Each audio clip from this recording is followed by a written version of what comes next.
Olá pessoal, então nessa videoaula a gente vai abordar a transformação isovolumétrica, tá?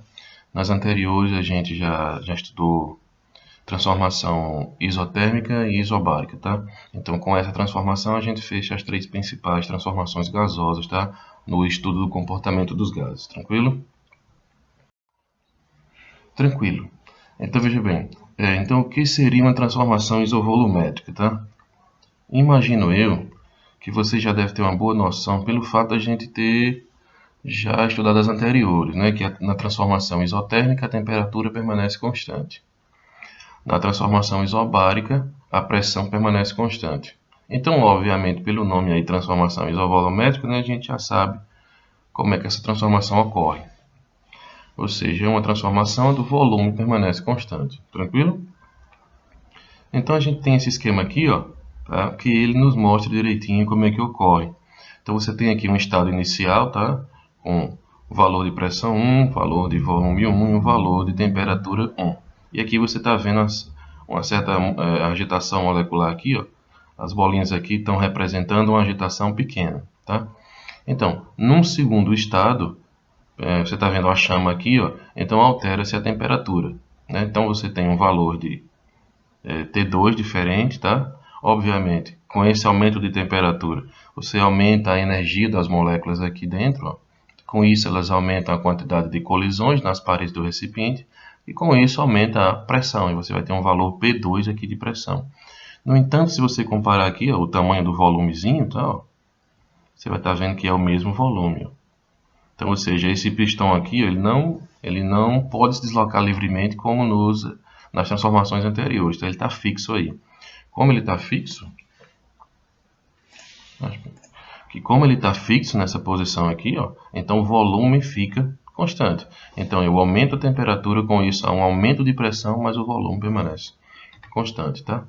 Então é isso que a gente viu aqui, ó, o volume permanece constante, a pressão varia e a temperatura varia. Então esse tipo de transformação aqui é uma transformação isovolumétrica, tá?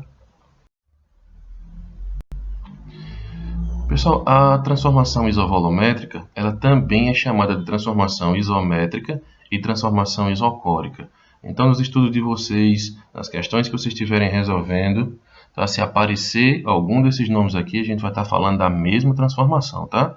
Isovolumétrica, isométrica e isocórica, tá? Tudo isso daqui é a transformação isovolumétrica, tá? Pessoal, então assim como nas transformações anteriores, tá? Tem uma lei que descreve o comportamento do gás, tá? Essa lei da transformação isovolumétrica, ela foi escrita por Jacques Alexandre César Charles, tá? Ele é um físico, um físico, inventor e químico francês, tá? Como ele era francês, eu não tenho certeza se a minha pronúncia está correta aqui, tá? Não sei falar francês. Então veja bem, o que é que essa lei do Charles descreve?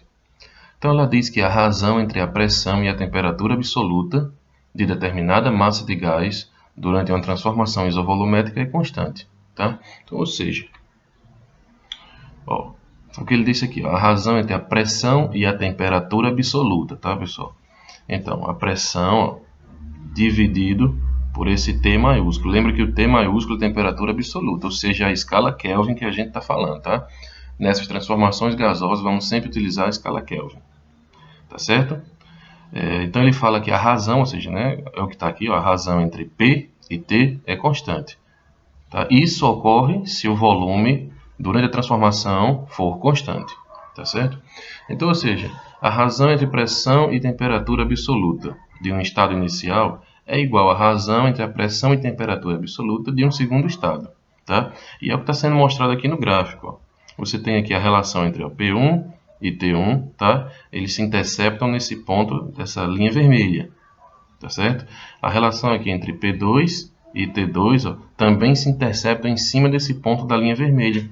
Esse valor aqui da linha vermelha, essa linha vermelha representa, digamos, uma certa constante, tá certo? Então, se eles aqui, ó, se interceptam em cima dessa linha vermelha, então significa que se eu dividir o valor de P1 pelo valor de T1, eu vou ter um determinado número.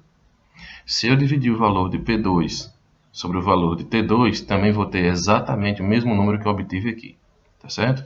Então é isso que está dizendo. Tranquilo até aí? Pessoal, então vamos fazer uma simulação de uma transformação hidrovolumétrica, tá? Então, a gente tem aqui no estado 1 o valor de temperatura igual a 302 K, a pressão oscilando entre 58 e 59 atm, e a gente vê aqui certa vibração aqui, ó, das moléculas desse gás, tá? Beleza. Então agora vamos alterar a temperatura e vamos passar para um segundo estado. Então estou alterando aqui a temperatura, dá para ver a coluna ali subindo e a pressão também está aumentando.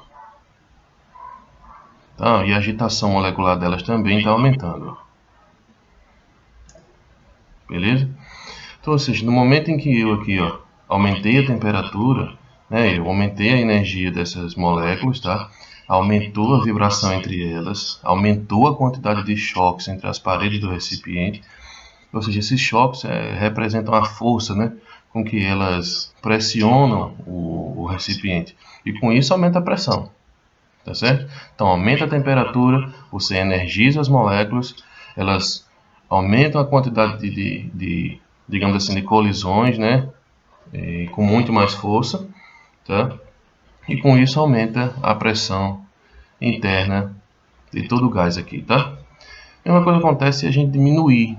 Olha só, se a gente diminuir essa temperatura, a gente vai ver que está diminuindo a agitação delas, ó, tá? Aí a pressão consequentemente começa a diminuir também, ó, dá para ver claramente ali, ó. Então,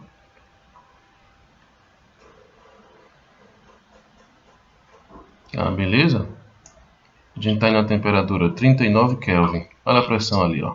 Tá oscilando entre 7 e 8 atm. Então, ou seja, praticamente não há colisão aqui. Quer dizer, a gente está vendo que há, mas comparado ao que estava, está quase tudo paradinho. Tranquilo? Beleza até aí? Então vamos só dar uma aumentada de novo para a gente verificar novamente. Ó, o aumento, tá, ó, da agitação molecular já está acontecendo. A temperatura está subindo ali rapidamente. E a pressão já começou a subir também, ó. Tranquilo?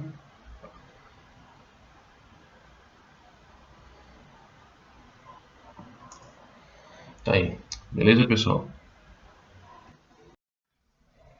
Pessoal, então vamos fazer um exemplo, tá? Para a gente aplicar o que viu até agora, tá?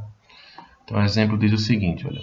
Numa experiência, um cientista retira de uma máquina frigorífica a temperatura de menos 15 graus Celsius um recipiente contendo ar a pressão de 2,17 atm, levando-o em seguida até uma estufa em que a temperatura é 35 graus Celsius.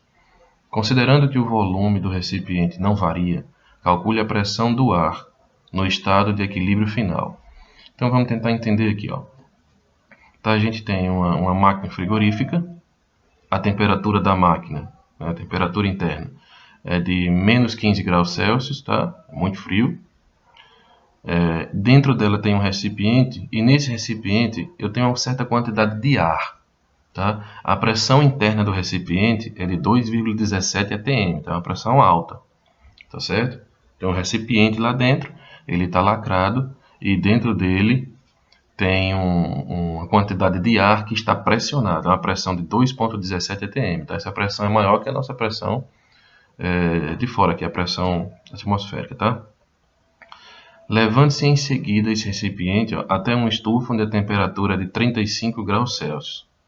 Tá certo? Então a gente tem um determinado estado, aqui ó, dados desse estado, e aqui dados do outro estado. Tá? Veja bem o seguinte, ó, considerando que o volume do recipiente não varia, tá? Então, ou seja, alguma coisa vai acontecer sobre a temperatura e a pressão, mas o volume não vai variar. Tá? Isso aqui é uma transformação, então, isovolumétrica. Tá? Beleza, então a primeira coisa que a gente tem a fazer, como eu já comentei algumas vezes, é transformar os valores de temperatura, ó, que está na escala relativa, né, no caso a escala Celsius, e colocar eles na escala absoluta, tá? Que é a escala Kelvin, tranquilo? Beleza, então, ou seja, a temperatura inicial, ó, de menos 15 graus Celsius vai dar 258 Kelvin, tá? E a temperatura final, ó, de 35 graus Celsius vai ser 308 Kelvin, tá? Se alguém não lembra como é que faz a conversão entre essas temperaturas, tá? Eu vou deixar o link da aula que explica sobre isso aqui na descrição, tá? E aí dá uma olhadinha lá para lembrar. Beleza. Então veja bem, na transformação isovolumétrica a gente tem que a razão entre a pressão e a temperatura absoluta é constante, tá? Então a gente pode fazer assim, ó. P1 dividido por T1 igual a P0 dividido por T0. Ele chamou o estado inicial de 0 e chamou o segundo estado, tá, o estado final, de 1. Tá? Então vamos lembrar aqui que 1 é o estado de equilíbrio, o estado final, tá? E 0 é o estado inicial. Eram as condições que o material estava no interior da máquina frigorífica. Tá? Beleza. Então, o que ele quer saber? Ó? Calcule a pressão do ar no estado de equilíbrio final. Então, ele quer saber então o valor de P1. Tá? Então, para aquilo que a gente vai calcular, precisa ficar isolado, sozinho, tá? Do lado da igualdade. Então, essa variável aqui, a temperatura absoluta, precisa ir para o outro lado. Tá? Então, vai ficar desse jeito. Se ele está aqui dividindo, ele vai passar multiplicando. Ó. Veio aqui para cima. Tá? Então, vai ficar P1 igual a T1 sobre T0 vezes P0. Então, agora aqui a equação está pronta. É só aplicar os dados, tá? Então, P1 vai ser, ó, 308, que é o valor da temperatura 1, ó, do estado de equilíbrio, tá? Dividido por 258, que é o valor da temperatura 0, ó, do primeiro estado, tá? Multiplicado por 2,17. 308 dividido por 258 vai dar 1,19, aproximadamente, né? Então, 1,19 vezes 2,17 vai dar aproximadamente, ó, 2,59. Então, esse daqui é o valor da pressão, tá, no estado de equilíbrio, no estado 2, tranquilo? Veja que ele só aumentou um pouquinho, ó. Beleza? Então, ó, portanto, no estado de equilíbrio final, a pressão do ar é de aproximadamente 2,59 atm. Tranquilo, beleza? Pessoal, então vamos recapitular, tá? Essa expressão aqui, ó, é uma expressão que ela, digamos assim, ela engloba aquelas equações de cada uma das transformações que a gente viu anteriormente, tá? Então ela é como se fosse uma expressão geral, tá, das transformações gasosas, tá certo? Eu coloquei geral aqui entre aspas, porque depois ela vai aparecer com alguns itens a mais, tá? Em aulas posteriores, tranquilo? Então, por enquanto, a gente vai considerar de geral, como eu falei, porque ela engloba todas as expressões de cada transformação. Beleza? Então, vamos ver. Então, a gente sabe que uma transformação isotérmica, né, que foi a primeira que a gente viu, é uma transformação onde a pressão é variável, o volume é variável, mas a temperatura é constante. Tranquilo? Então, com isso, a gente tem, ó, P1 vezes V1 igual a P2 vezes V2. Tá? Então, essa é a expressão relacionada a uma transformação isotérmica. Tá?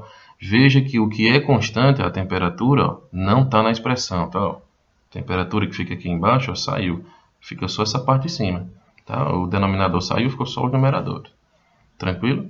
Beleza. Na transformação isobárica, que é onde você tem a pressão constante, o volume variável e a temperatura variável, você vai ter isso. Tá?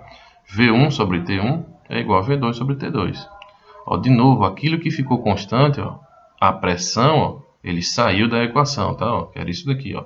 Se você eliminar esse space aqui, ó, você vai ter justamente o V1 sobre T1 e V2 sobre T2. Tranquilo? Beleza, e o que a gente viu recentemente, acabamos de ver aí a transformação isovolumétrica, a gente tem a pressão variável, o volume constante e a temperatura também variável. Então a equação se resume a isso. P1 sobre T1 é igual a P2 sobre T2. Tranquilo? Aquilo que ficou constante, ó, também sai fora da equação, tá? Ó, foi o volume. Ó. Restando, ó, P1 sobre T1 e P2 sobre T2. Tranquilo? Então valeu, pessoal. Até mais, até a próxima aula.